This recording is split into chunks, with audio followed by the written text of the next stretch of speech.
les psaumes. Un extrait des psaumes traduit et commenté par André Chouraki. Dans la lutte contre la bête, le psautier constituait la réserve des vraies armes du combat. Chaque verset, chaque mot est un glaive et chaque glaive a un pouvoir de mort sur les démons. Avant l'heure de la délivrance finale, le juste se doit de se familiariser avec les puissances des mots des psaumes, comme le guerrier fourbit ses armes pour y trouver le réconfort de l'âme dans le jaillissement des feux mystiques du Verbe. Alors, cet extrait, c'est pour vous parler des deux voix, la voix de la lumière et de la voix des ténèbres dans les psaumes. Et je vais commencer la lecture donc pour vous parler de ces psaumes, de ces armes aujourd'hui nécessaires. Alors, dans la tradition chrétienne, le retour au psautier apparaît dès les premiers temps dans les évangiles eux-mêmes, où il constitue près de la moitié des références de l'Ancien Testament. Il est si riche, si dense que l'esprit désespère d'en saisir la dimension réelle, de trouver la clé qui en ouvre les portes.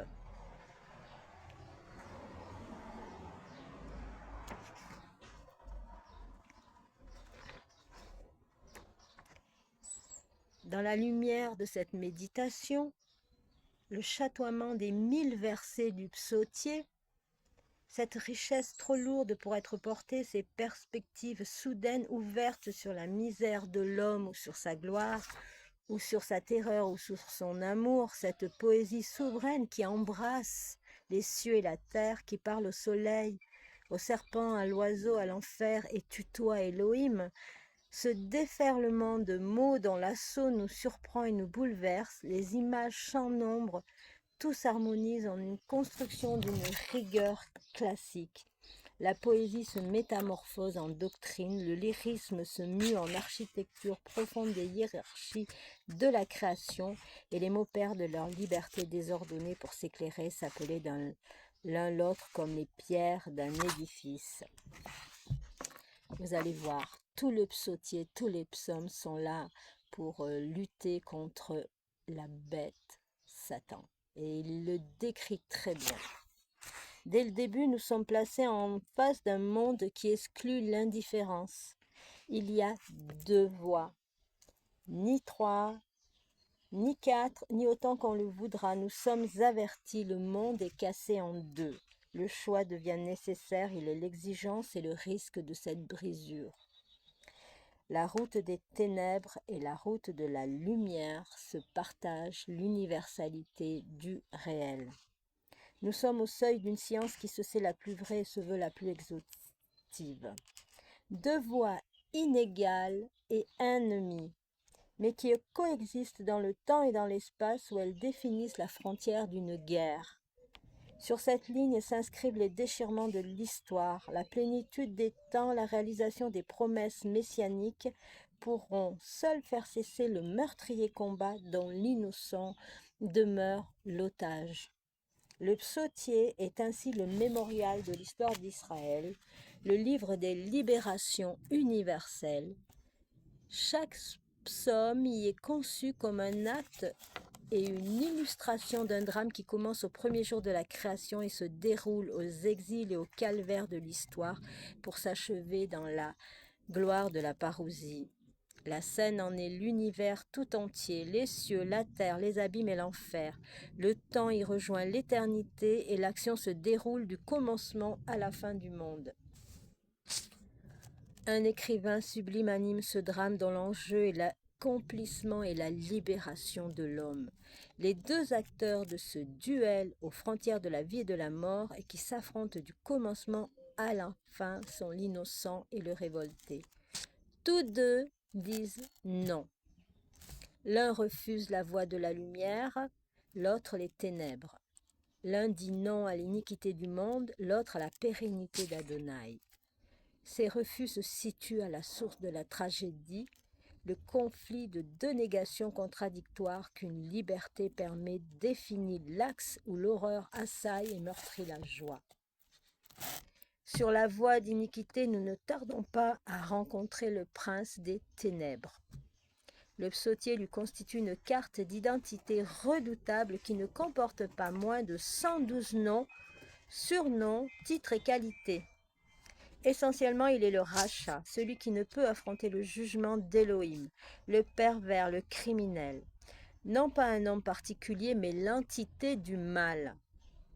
Sous tous ses visages, le psalmiste nous le donne pour être la dent du mal, l'ennemi, le menteur, l'insensé, le puissant, le taureau de Bachan, l'homme de violence, de ruse, d'iniquité, le dévoreur du peuple, le traître, le perfide, le fils du barbare, l'homme de sang, le stupide, le profiteur, l'orgueilleux, l'œil hautain, le voleur, le hâbleur, l'assassin, le repu de la terre, le vantard, le vaniteux, le prostitué, l'effroyable, le pécheur, l'acerbe, l'avide, le malin, le porteur d'infamie, le forgeron du trouble, l'ouvrier d'iniquité, le trappeur, le lanceur de flammes, le guerrier, le railleur, la langue perfide, le guetteur d'âme, le blasphémateur, le roi de la terre, le tortureux, l'exterminateur, le bourreau, le révolté, le vindicatif, l'adversaire, le fol, le grand de ce monde,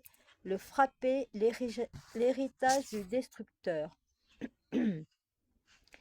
Il est l'âme et le centre de l'assemblée des violents, des horribles, des yeux agressifs, du peuple insensé, du conseil des railleurs, des rusés, des malins, de la bande des malfaiteurs, des destructeurs. Il est l'opulent, le riche, le spoliateur, l'ouvrier du crime, l'enflé de cœur, le criminel de la terre, le féroce, le chien, le forgeron du néant, et nous en passons. Il est l'ennemi de la justice, l'oublieux d'Élohim, l'oppresseur, l'adversaire de la paix. Il est le détenteur du sceptre du mal, l'accusateur de son nom hébraïque, Satan. Son nom définit bien ses œuvres. Le psautier nous les décrit avec minutie. Le Père du néant incarne une inadéquation, un vide, et ses œuvres lui ressemblent. Chacune de ses paroles consomme un mensonge, chacun de ses gestes une violence. Tout le psautier passerait à décrire ses actes. Il est présenté dès le premier psaume comme un brin de paille que cingle le souffle. De la glume, il a la légèreté, l'instabilité, la sécheresse et la stérilité. Sans racines et sans poids, il s'enferme dans l'horizon de la temporalité dont il devient le captif. Toute sa science se résume à la négation d'Adonai. Elohim n'est pas. Telle est la source de l'insatisfaction de son esprit, de l'insatiabilité de sa convoitise, de son angoisse. Créature blessée, rien ne peut la remplir. Sa vérité doit dès lors coïncider avec l'inadéquation qu'il incarne. Il refuse la résignation, impossible et mensongère, sur la voie de la temporalité. Sa plus haute lucidité, c'est de se voir condamné à vivre et à mourir dans l'anxiété et dans le noir. Il vit à huis clos, il doit refuser la joie d'un illusoire repos que son horizon maudit ne peut lui permettre d'obtenir. Il est dans sa vérité en optant pour le monde et son choix lui ôte tout repos. Le psalmiste nous fait voir la grimace de sa bouche, de ses lèvres, le mouvement de sa langue ouvrière d'illusions et de tourments. Il nie et calomnie, il ment et il insinue, le vol est sa justice, la turpitude son orgueil, sa jouissance est captive de ses horizons. Il n'est que raillerie et grincement de dents. Insatiable, il accumule pour jouir et ne peut cesser d'accumuler. Son tourment devient sa jouissance, sa captivité, sa liberté, ses ténèbres, sa lumière, sa mort, la mesure de toute vie. Sa volonté de puissance se déploie sans règle ni mesure dans l'horizon qui l'a servi. Mais entre ses mains, le pouvoir et la justice deviennent des instruments d'oppression, d'asservissement. Il dénature la justice, déclare faux ce qui est vrai, vrai le mensonge. Il est à lui-même sa propre mesure et projette sur tout ce qui l'approche, l'ombre qui l'emprisonne. Incarnation du mal dont les œuvres se multiplient comme une noire chevelure sur les êtres qu'il séduit et subjugue, le rachat se heurte à la seule limite qui puisse le nier. L'innocent lui révèle l'intemporel qu'il refuse et dont la réalité bouleverse ses horizons aveugles. Et le psautier retentit de sa guerre. Nous le voyons tout entier engagé dans la chasse à l'homme. Il guette son ennemi, le surprend au plus inattendu de la voie. Il n'est de doute qu'il n'invente pour tenter de la servir et dès qu'il le peut, de tortures qu'il n'inflige. Autour du criminel, nous voyons s'agiter les nations qui reflètent son image.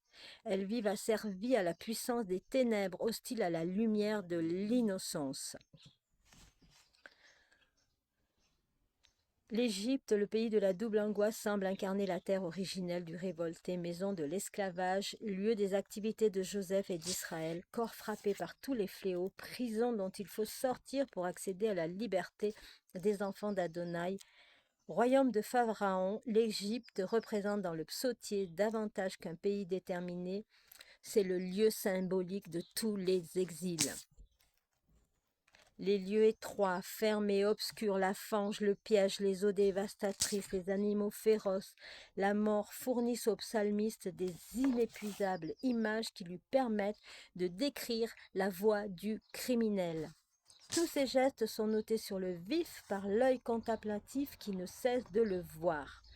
La main qui frappe et qui tue, le bras qui s'agite, le pied qui écrase, le talon qui fuit, le sang qui ruisselle, le cortège des douleurs, les mâchoires qui grincent et ses armes, l'épée, l'arc qui crie sous le bras, qui le ploie, la flèche qui part, siffle et tue au loin, le tumulte des chars, la menace des hautes tours, des enceintes fortifiées, les hurlements déchaînés, le galop des chevaux, les râles d'agonie au crépuscule des combats. Le butin disputé dans un décor de montagne, dans les neiges de la nuit, le regard qui brûle de haine. Un cri qui domine le tumulte. Dieu n'est pas. C'est ce qu'il dit, Satan. Dieu n'est pas. Elohim n'est pas. Et dans cette guerre fantastique, les réprouvés n'ont jamais devant eux qu'un seul ennemi, nu, désarmé, criant qu'il n'est aucun secours dans la violence sanglante et tourné vers Adonai seul. Lisons bien nos psaumes. Il n'est d'autre guerre que celle du révolté contre l'innocent, ni d'autre défaite que celle du révolté devant l'innocent. Telle est la loi d'airain du jugement d'Élohim. Le pervers, le criminel n'a d'autre choix que de se renier ou d'opter pour le meurtre que permet la cassure du monde. Pas n'importe lequel. Le criminel ne songe pas à tuer n'importe qui, encore au moins au vulgaire suicide. La pensée du psalmiste ne cesse d'éclairer l'essentiel en affirmant qu'il n'est qu'un seul meurtre, gratuit et parfait sur la terrible frontière de la mort et de la vie, celui de l'innocent. Rivé à son angoisse, asservi à ses limites, l'unique nostalgie du criminel demeure le meurtre à jamais impossible, le déicide. Le révolté tente d'assouvir dans le sang du juste son remords de ne pouvoir tuer Dieu. La route du prince des ténèbres n'aboutit qu'au néant de la mort. Il vit, il tue dans l'illusoire. Sa voie est ténèbres. Il ne peut, quoi qu'il fasse, accéder à l'œuvre qui dure, à sa puissance. Cependant, il semble n'y avoir aucun obstacle. Pour lui, l'innocent, à vrai dire, n'existe pas. À sa haine, il n'oppose rien. Il offre souvent sa gorge à son couteau, il ne lui dispute pas un royaume dont il a l'horreur. Il est d'un autre monde, et devant cet être décharné, désarmé, perdu en un impénétrable rêve, comme devant une lumière s'effacent les ténèbres, le criminel doit s'incliner. Si l'innocent est souvent tué, le révolté est toujours vaincu, car la ligne inflexible qui les départage est celle que trace la justice de Dieu, d'Élohim. Telle est la puissante intuition des psaumes, l'articulation de toute la révélation biblique. Les deux routes ne sont pas égales. Il n'est pas indifférent de s'enfermer dans les ténèbres ou d'éclore à la lumière, car Elohim, l'omniprésent par essence, est le juge. Son trône est fondé sur la justice, son regard embrasse la création entière, il sonde les cœurs et les reins, il voit tout, il est le maître de tout, rien ne peut échapper à sa juridiction. Il est, nous le verrons, le père de l'innocent, et qui l'attaque s'attaque à lui. Ennemi de la vie, le révolté se voue à la mort. Le jugement d'Adonai est de tous les instants et concerne tous les vivants. Le psalmiste ne se lasse pas de nous l'expliquer. Et il nous explique cet admirable procès, le fonctionnement du tribunal de la toute-puissance justice. Une seule idée semble commander la métaphysique du code céleste. L'homme est ce qu'il veut être. Il s'identifie à ce qu'il aime et la réponse à sa seule question, être ou ne pas être, vient de lui et s'inscrit pour lui sur les balances d'éternité. Psaume 109, 17-18. Puissance des ténèbres, le criminel s'en va dans les ténèbres. Son aveuglement le conduit au lieu dépourvu de louange et d'espérance. Il va s'engloutir dans l'affreuse nuit du Sheol, l'enfer biblique. Une loi des reins le voue à l'avortement, son élan le précipite dans l'abîme qu'il creuse. Dans le livre d'Adonai, tout a un sens. Le monde du psalmiste est celui d'une pleine signification. Tout est ordre, poids, signe, conséquence. Mais on voit bien que le révolté, Satan, vit et périt dans l'absurde. Il peut prospérer, triompher, démontrer, meurtrir et vaincre. Il ne lui restera rien, pas même l'amertume de son trouble. Prisonnier du néant, le diamant des justices l'enferme en lui-même. Il est pris dans le filet où il croyait prendre. Comme une bête furieuse, il se meurtrit dans les liens qu'il a lui-même préparés. Sa négation l'annule, sa haine, sa graisse l'étouffe. Aux échos d'infini, il ne reçoit rien d'autre que ce qu'il aimait. L'être est qui le hait, se moque de qui le raille, annule qui le nie. Le révolté dispense et reçoit le mépris. Retranché de l'amour, il ne capte que ce qui émane de lui-même, il n'est pas à la vie. Il amasse les richesses, il connaîtra le dénuement, la faim, la soif. Il se croit à lui-même, il sera la proie des vers du Sheol. Les dents qui déchirent seront brisées et broyées, la mâchoire qui tue. La corne haute sera retranchée. Celui qui creusait une fosse pour l'innocent, qui pensait ne jamais chanceler par l'ange, est poussé sur la voie glissante et ténébreuse. La mort est le vrai berger des criminels. Donc ça continue sur plusieurs pages pour décrire le choix des ténèbres. Alors, donc ce choix n'est pas abstrait. Dans la nuit où il veut se défaire, l'innocent doit nécessairement refuser la loi des ténèbres pour échapper, fût-ce au prix de sa vie, à son angoisse, car sa révolte se nourrit de sa lucidité. Nous devons choisir. Nous avons un choix à faire aujourd'hui. Hein? Alors, donc,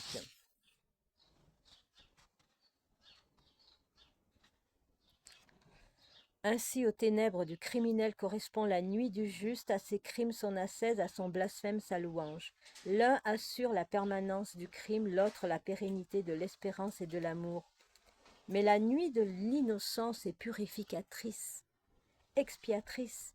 Elohim recueille ses larmes dans une outre, entend sa prière, exauce sa supplication. Dans sa mort, il renaît à plus de lumière.